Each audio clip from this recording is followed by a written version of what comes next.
Welcome to Between Authors. I am your host, author Adrian Lopez. If you enjoyed this episode today, don't forget to leave a like and a comment below.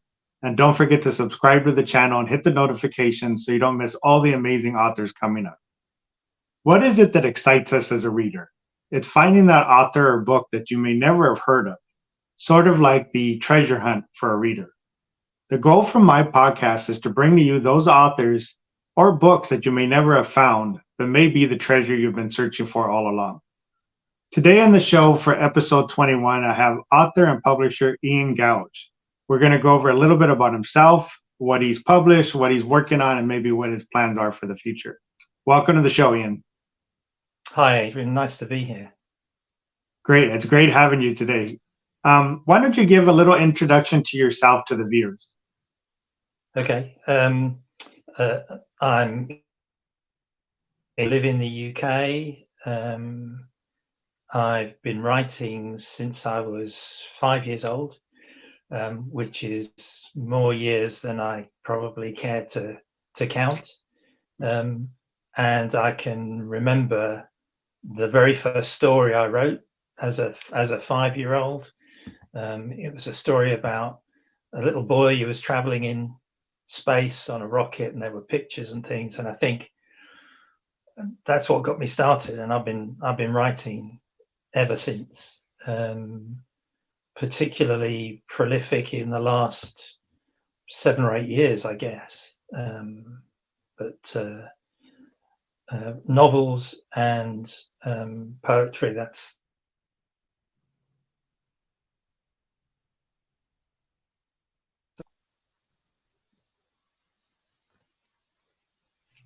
I think you froze there for a second, but you're back. okay. Yeah, it's interesting because I'm very similar where I've been writing since I was young, but I really only, I never really shared any of it, poems or any of the writing until recently as well. I mean, it's really been within the last year, I would say. So it's very interesting. Followed pretty much the same pattern on that side. Why don't you give the viewers an idea of what your influences are? And it doesn't have to necessarily be other authors or books. It could be anything that influenced you creatively, artwork, music, movies, anything that gives you that sort of that muse, that spark. Okay. Well, I was very lucky. I studied English literature, so I got a kind of broad spectrum of the classics, if you like, and so from a literature point of view, influences would be Yeats and Auden, Ezra Pound, T.S. Eliot, Joseph Conrad, Shakespeare, people like that. I love movies. Thanks to my dad, particularly Hollywood in the 40s and 50s. I love some of those old classics. And I think the other, I love art as well, but I think one of the underlying influences for me was growing up and having so by the time I was 17, we lived in 17 different places. I'd been homeless 3 times. And that kind of gives you, although you don't realize it at the time, I think that kind of gives you a grounding for taking a particular kind of view on life, really. And so with that background and with my education, the real thing that gets me interested is how people relate to their history, to what's happened to them in the past, how they process that, how they kind of deal with it going forward. So so that's kind of what's influenced me, I guess, on my journey. Yeah, it's interesting. I mean, a lot of times people forget that you're not really molded by the obstacles or the challenges. It's more the growth, the lessons, and how you come out from those things. And like you said, that's really what makes everybody individual, right? Everybody can go through the same or similar challenges. I don't want to say the same challenge, but it's really how you come from that challenge, right? What the growth you have from that challenge, even if it's not something that was your fault. It's just something that happened to you. It's really how you grow from that, what you learn from that, and that's kind of what drives your path going forward. And that is very interesting because again, that's what lends every author, right? And there's different levels of that, but it lends every author that unique voice, right? Unique voice through not only your experiences, but the way you grew and changed from those experiences. So that's an excellent point. Yeah, and I think you're right. And there will be people who have, as you say, similar experiences and never come out of those in a positive way, and they end up on the wrong side of the tracks, or they go, I don't know, they commit crimes or whatever it is. And I think one of the really lucky things that we have as as writers is we have the ability to look not only at our own lives, but through our experience we can look at other people's lives um, through different lenses, and I think that's a really vital thing for me as a writer, and what I'd like to explore. Yeah, absolutely. Yeah, and I've mentioned it before on the podcast, but it's really the author's voice, right? And it's every voice is unique. And I always try to mention it for any new writers, younger writers, is to make sure you find your voice and not try to.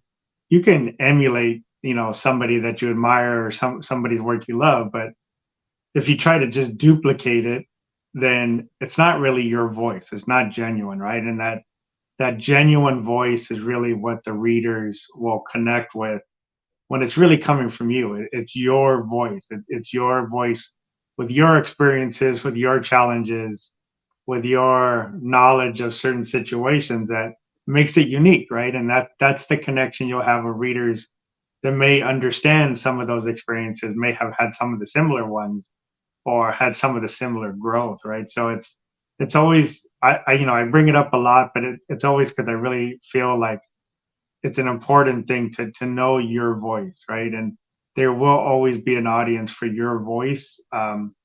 Challenge, with most of us knowing with marketing is finding that audience and having the audience find you. But it's just finding what your voice is and being patient and sticking with it. Yeah, and I think you're right, and I think it's about being authentic as well. And try, um, should I try and write in a different way or a different genre? But I think I found my voice, and I think one of the other influences that we have, and who knows, maybe the most significant, are our readers, and what the feedback we get from our readers, I think, a huge influence. Um, and one of my novels, I met a lady from Boston. She was over in the UK, and she bought one of my novels, and she went back to the States, and I'd forgotten all about it. And then she sent me a message, maybe 2 or 3 months later, and she said that my book made her cry on the subway. She was riding this in Boston, reading my book, and there were some emotional bits, and it made her cry, and that sort of thing it's priceless.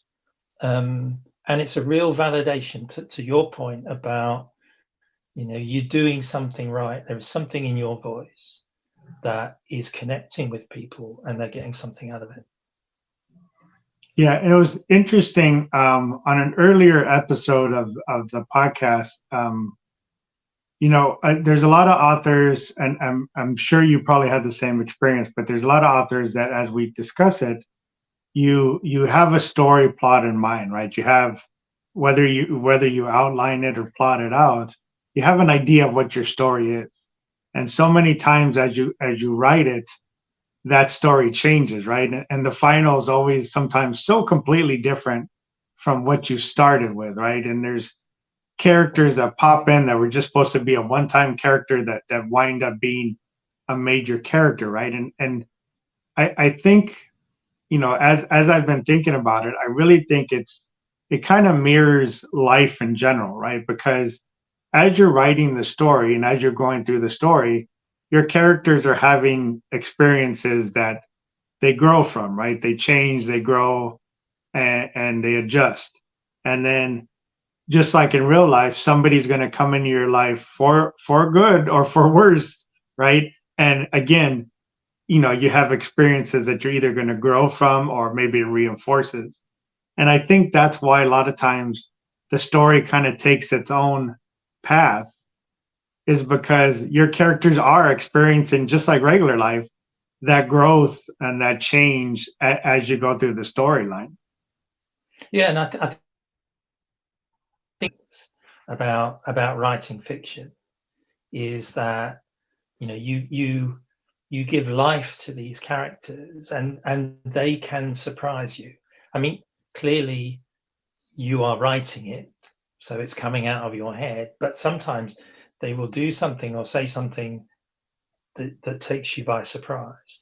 I've always said to people that for me, there's a point when I'm writing a novel where I turn from being a writer to being a reader, because I want to find out what happens.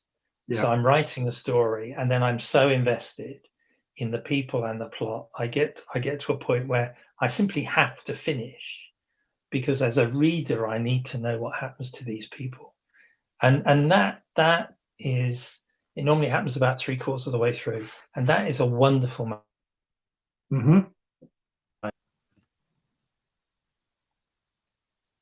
And then again, that goes back to that connection to the reader, right? If that's what you're feeling as you're writing it, that's essentially what they're going to be feeling as they're reading it. And yeah, there's another author that kind of mentioned, just like you said, how you're writing it, but sometimes you're like, it surprises you as you go.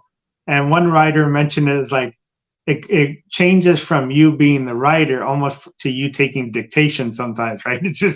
It starts coming through and you're just kind of, you're doing the typing, but it just seems to be coming through you, right? And it's such an interesting thing, how universal it is for all of us as you're doing that, and sometimes how the story just takes its own path, and it's almost always for the better, right? It's almost always like this is such a better version than the original kind of idea I had in my mind, and that's the beauty of it, right? That's the enjoyment that we get as a writer, and that's definitely again going to filter down to the readers, and they'll enjoy that as well. Yeah, you have to hope so. You have to hope so. Yeah. So let's talk about your first book, which was Once Significant Others. Why don't you give the viewers a little bit of an idea about what that book is about? Yeah. So this book came out this year, earlier on this year. So it's one of my latest, and the plot's a very simple one. There were 6 people who, after university, after college, they ended up living for a period of time, living and working together in the same location. There were 1 or 2 relationships between them, and then, as people do, they dispersed. And then later, one of them dies suddenly and unexpectedly, and as her kind of almost dying wish is she asks for the other 5 to get back together as a reunion, because she feels that they've got unfinished business. So the story is a reunion of the other 5. But what I was trying to do in the story is we think of history and our history as a kind of singular thing, but history isn't a singular thing. It depends on the perspective with which you're viewing it. So your truth will be different to my truth, will be different to someone else's. You've probably only got to look at US politics in the last kind of few years, and you'll know, you know that very well. Or the story from all 5 perspectives. So there will be an event, and it's all people looking back on this. There will be an event that happened in the past, and one character will see it one way, and another character will see it another way.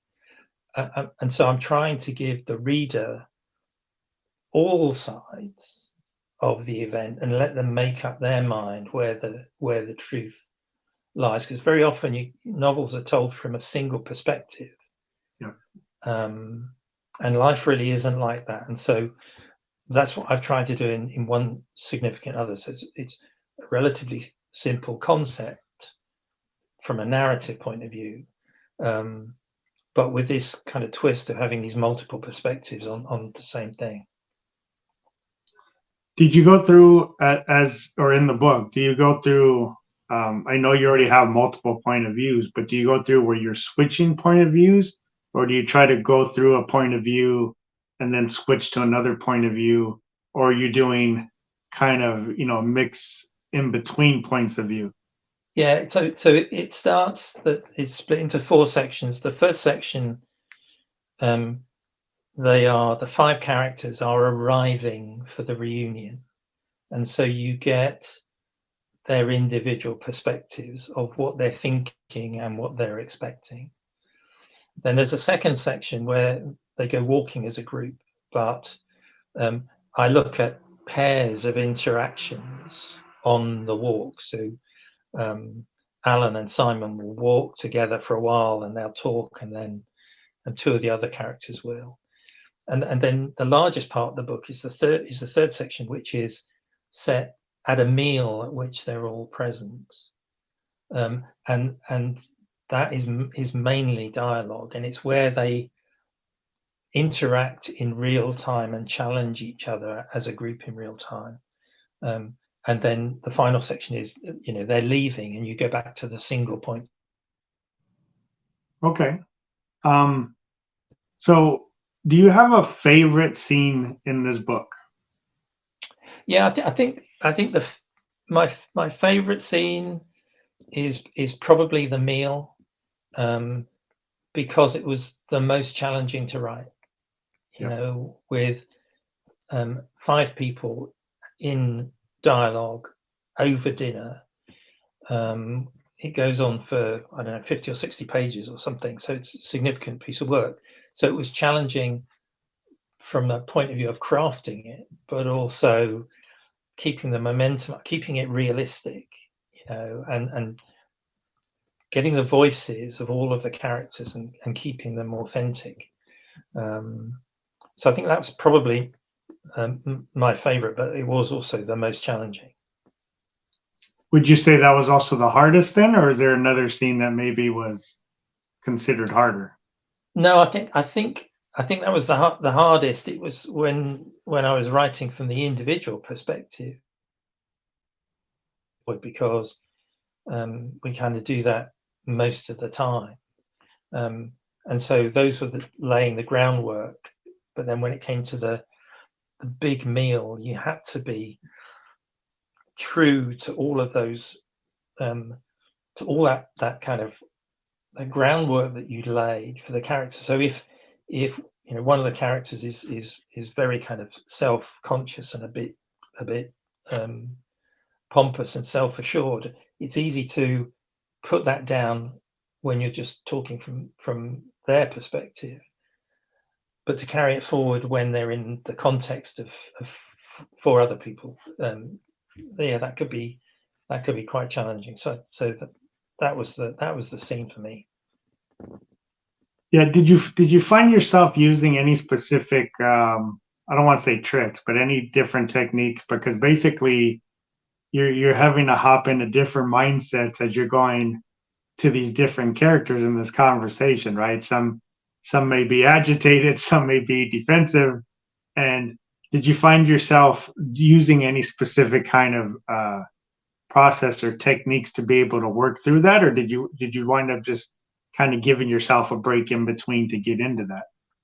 That's a great question, Adrian. So I started the novel. I knew what I was going to do. I was about 10,000 words in, and I hit a block, and I didn't know what the problem was because the whole thing was planned out. And then I took a step back, and for each character, I produced a fairly detailed character profile with a whole range of questions about the characters, and I forced myself to answer.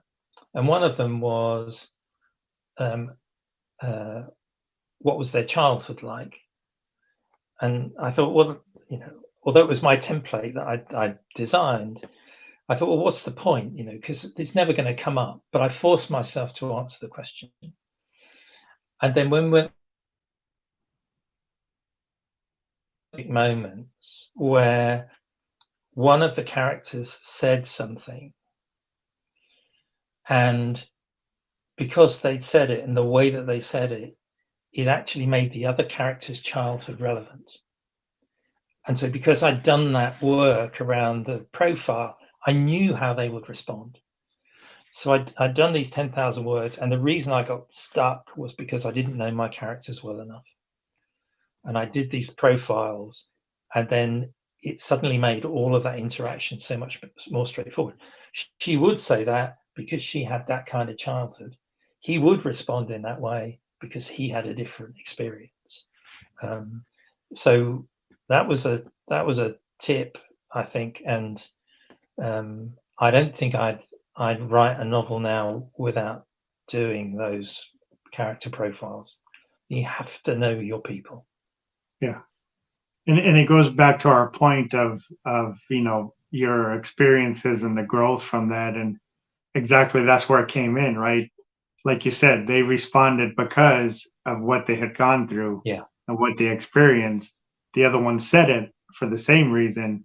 So it's almost like as the story takes its own thing, through the growth and the experiences, all that was necessary for you to understand, because otherwise, like you would say, you don't understand what's going on with the character. You're not sure why they're responding that way, right? Why are they in this spot, and why did they say it that way? And when you did that, you're like, oh, okay, I understand exactly. And then I can see where that probably just made everything much clearer for you, because then you understood that those point of views, right? Because like again, it's very difficult to do that multiple point of view switch, and especially as you're writing as a dinner conversation, right, where everybody is there, everybody's in the same experience, but they're coming into it with different emotions, different hang-ups, right, different chips on their shoulder going into that experience. And that's an excellent point. I haven't done as much of that yet in my writing, but I do see how valuable it is to get you through some of those spots. Yeah, I heartily recommend it. Did you do any specific research for this book? No, I didn't, and I guess I'm not the kind of writer who so I don't write historical novels. I don't write sci-fi or murder mystery. So I don't know how to poison someone, or it's really it's really based on observation and living, you know. And you hear people writers who say, you know, I've got kind of nothing. I've got nothing to write about. I don't know what to write about. You know, Mark Twain was the one who said, kind of write what you know, and you know so much more than you realize you do. I mean, you just by living, you know, a ton of stuff you could never possibly put down on a cafe. And observing people, you know, you can make up their stories, you can steal them from the way they look, you know. So it's just observation and lots of years of experience, really. Yeah, I mean, I would assume life in general is your research, right? As you've been moving through, and like you say, observing, experiencing, that's been your research, right? For these type of stories and these type of characters.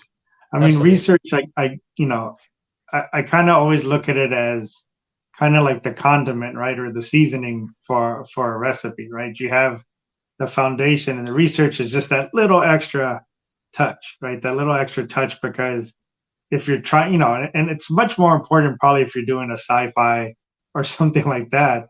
But you know, it's just that little extra touch to be able for the reader to connect to that, right? But when you're writing about experiences, emotions, stuff like that, everybody's already had that, right? So there's already something there to connect to.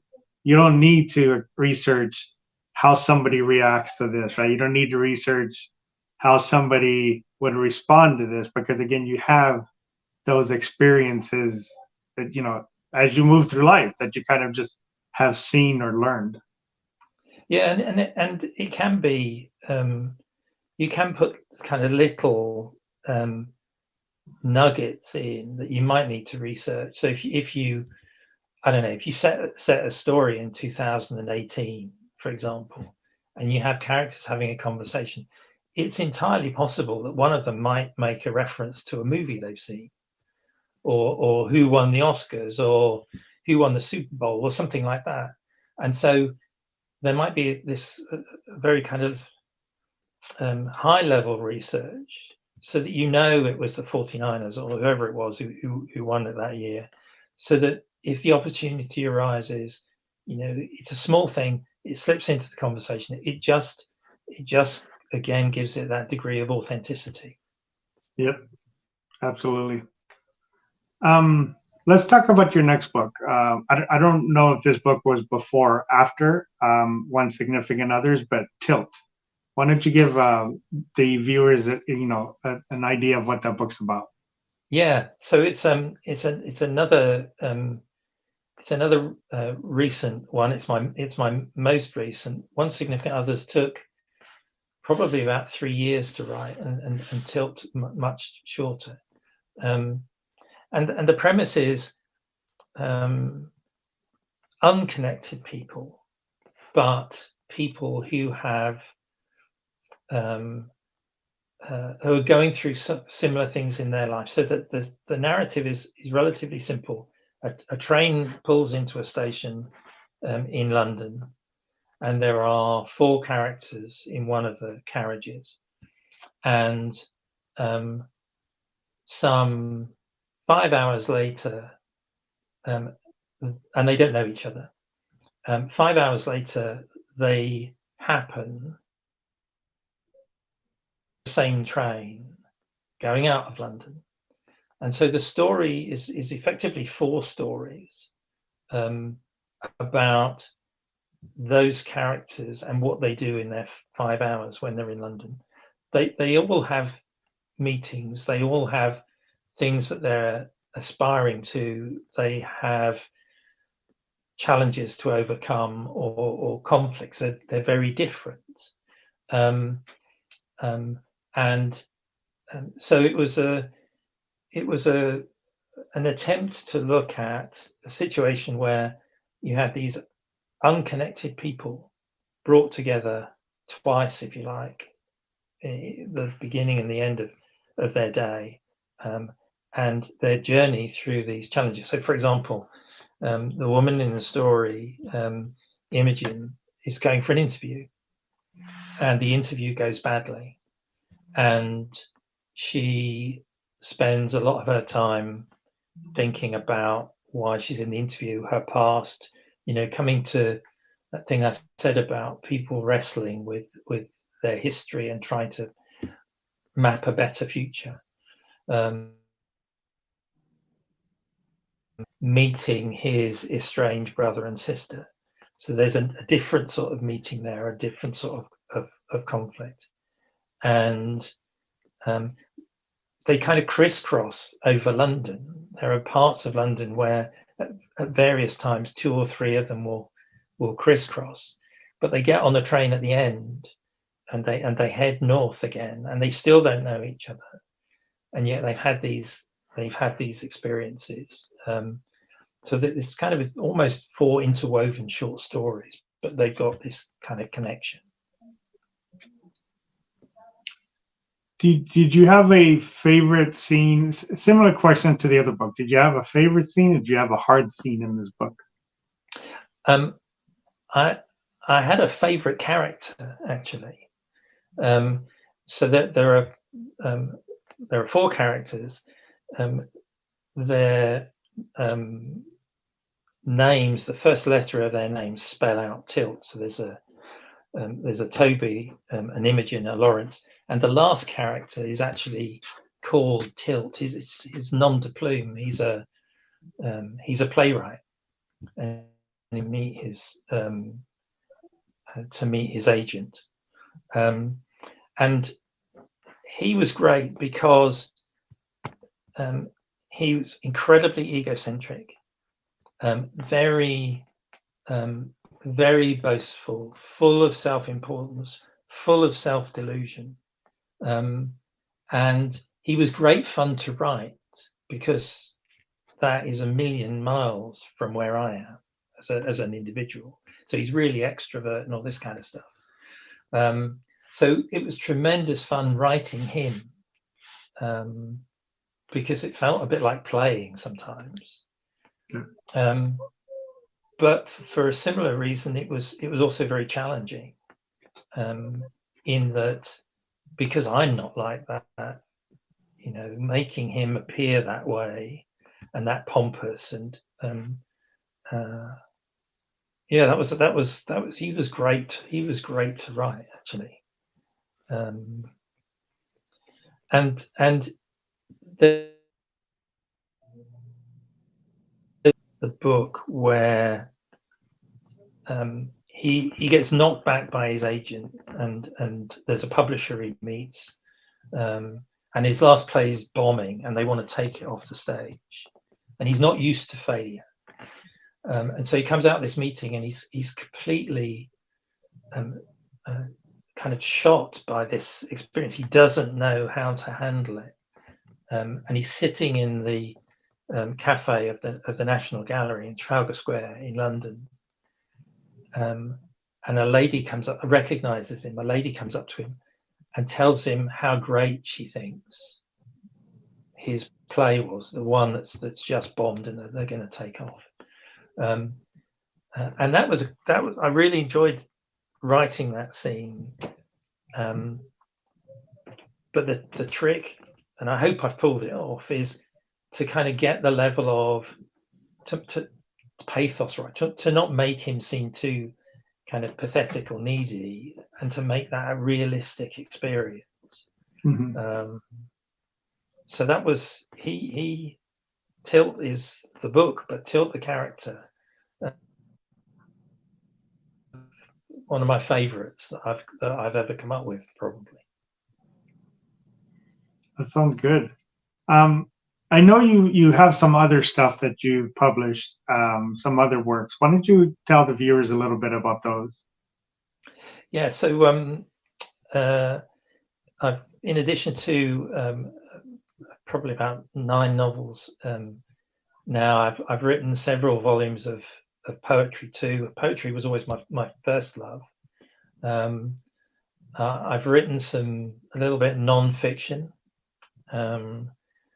The most recent highlight was a long poem called Crash, that I wrote the back end of last year, and there's a lot of influence of Pound and Eliot particularly, and some Samuel Beckett.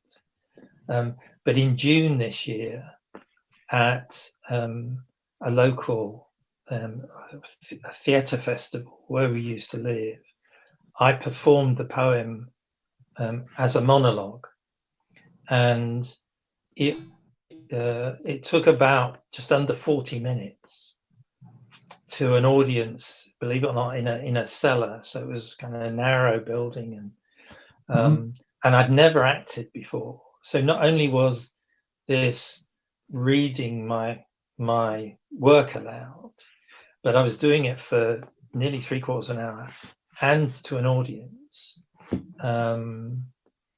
And it was possibly the most stimulating thing I've ever done. It was wonderful. We sold out, so the cellar was full. There were 30 odd people there. It was only a small cellar, and it went down really, really well. So it's something that from a writing point of view, I'll think of doing again if I get the chance. I'm quite an introverted person, so I'm not a performer. But that was a wonderful thing. Yeah, that's interesting. I was actually going to ask you if you would do that again. So that is interesting, because that's a completely different experience. Yeah, completely different. I'm trying to see if I can. We've just moved house to a different part of the country, and I'm just trying to see if I can get another slot at a different festival in February next year to do Crash again, because I enjoyed it so much. Yeah, that sounds great. Are all of these, you said you have about 9 novels and you have the poetry, are all of these on your website that everybody can find? Yeah, they're all on the website. You can find them on Amazon and Barnes and Noble and all those kind of guys. Okay. And I've got a publishing imprint called Cover Story Books. And so they're on Cover Story Books website as well, www.coverstorybooks.com. Yeah, just to remind the viewers, I will leave all the links down below for Ian's books, his website, for both websites actually, so you can be able to find everything that he's published and he's worked on. Let's talk a little bit more about the publishing side of it. What made you decide to get into that? How long have you been doing it? I had 3 nonfiction books published at the turn of the century in a traditional route, so through part of the Bertelsmann Group, and they're a big publisher in Europe. And I then, I think it was probably about 2015 or 16, I discovered Kindle Direct, so the Amazon publishing, and I published some books using KDP. The issue I found with that was, yes, it cost you nothing to do it, but you could only sell it through Amazon, and bookshops wouldn't stock it. And then a few years later, 2017, I think, I found a company called Ingram Spark, and there are lots of those guys, Lulu and various other things. And the great thing about Ingram Spark, it costs you a little bit of money to produce a book, but they distribute it too. Set up Cover Story Books as an imprint for my work and started using Ingram for that. And because I'd done so much with KDP and then with Ingram, and I had developed the skills for producing books, I produced an anthology for a writing group I was in. then thought, well, I can do this. I can produce good quality books through Ingram. And so I started working with people I knew to help them get their books into print, because it's really, really hard. And so in addition to my 20-odd books, in the last 5 or 6 years, I've also helped get published probably about another 20, 25 by other people. So there are some debut poetry collections, there's a non-fiction book. I've also put together some anthologies, and people will find it on the website. There's an anthology called New Contexts. I produced 5 of those now, and they're international. It's poetry and short prose. There are lots of Americans who've contributed to that. And I get a tremendous amount of satisfaction from the production of the books and going through the process, but also, helping people see their work in print, because I know what that feels like. I remember the first time I had my first book, and and you hold it up and you sniff it and all that kind of stuff. And so being able to help people, even if it's one poem in an anthology, New Context 5 has just come out at the beginning of this month.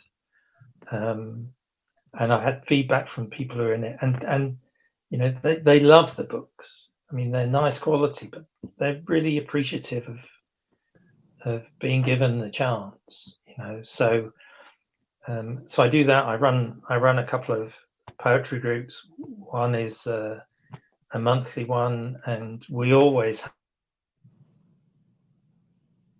actually from Sausalito, Mendocino, and some Californian folk in that group. So I just get a real kick out of that side of thing, even when it's not my own work. Do you offer like a certain package, or are you kind of doing it per author as what they need or what they need to get it through? Yeah. So if it's an anthology, I put the call for submissions out through Submittable. There is a really small fee, and it's just to cover admin costs. You don't make money on these things. So I do it that way. And if I'm producing a debut volume of poetry for someone that I know and whose work I like, then we share the cost, and they get their book out, and it's it's on Amazon, and it can be in the shops, and it's in the British Library and all that kind of stuff. And I've seen some companies who charge ridiculous amounts of money. I've seen one that charged $1,800 to help someone get a 60, 70 page volume of poetry published. And I think that's robbery. And as I say, I'm not doing it for the money. I cover my costs, and that's it. And my time is essentially free, but it's about the product for the people I like to work with. And it's a great thing to do in addition to the writing. Yeah, I mean, that sounds great. I haven't had a chance to fully check out both of your websites, but I'm very interested to see how everything looks on both of those. Future, what are you working on going forward, or what are some goals that you have for the future as either a writer or as a publisher?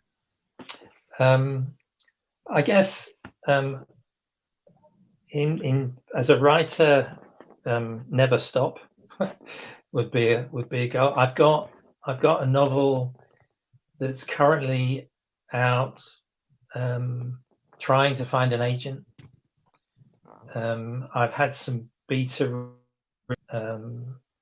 read it, and like it, but I would like to get some things traditionally published as well, and so I've got this book out doing the rounds with agents, and if it gets to the end of the year and no one's picked it up, I'll publish it. I'm happy to do it myself. So I'll get that out of the way, and then it will be time to start on another novel. I've got a couple of ideas kicking around at the moment, one of which involves, it's slightly futuristic, ever so slightly, and it involves AI, not using AI to help me write it, but as a subject matter.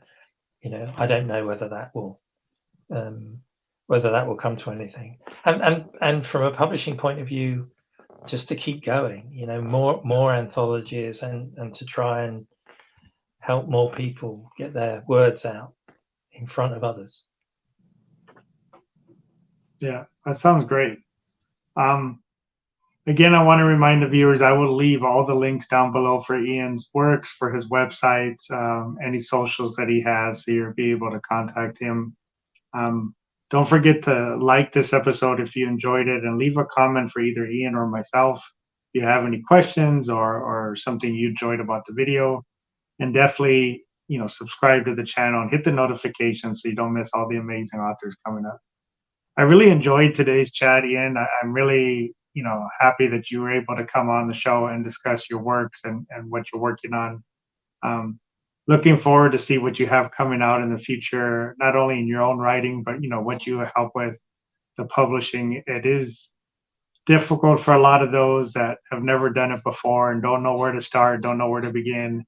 There's a lot of packages, I would say, that are out there that probably promise more than they really give, and you're kind of helping people avoid some of those, because the costs are a little ridiculous for what you really get, which is not that much more than what you could probably do on your own. Absolutely. And again, the beauty of it being an indie publisher, indie author, is really you still have the control, right? And the problem is some of these packages, you have to give some of that up, right? You don't probably have to give up as much as sometimes a traditional publishing house, because traditional publishing, you have to get somewhat approved by that first initial person that sees it, right? So you're kind of hoping that a first initial person understands your voice and your message.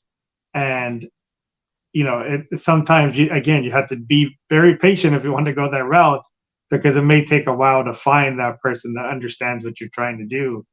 And unfortunately, too many people, if they're not confident in their voice, take some of the comments and some of the criticism to heart, and may change what their original work was, right? Because you think that one person's response accounts for everybody's response, but it's not really. It's one person that may not understand what you're trying to do. And that's, again, where the indie route, self-publishing route, really gives you that full, your vision, your creative idea is still yours, right? You have all the control on that side, because you don't have to change a thing, right? You can just kind of push it out there and say, this is how I saw it, and here it is. And again, there's an audience for it. It's just a matter if you guys find each other on that side. Absolutely right. Yeah, but again, I really want to thank you for coming on. I really did enjoy this. It was a pleasure chatting with you today. And thank you again for the viewers for watching. And I hope you enjoyed today's episode. Thanks, Adrian. No problem. Goodbye. Cheers.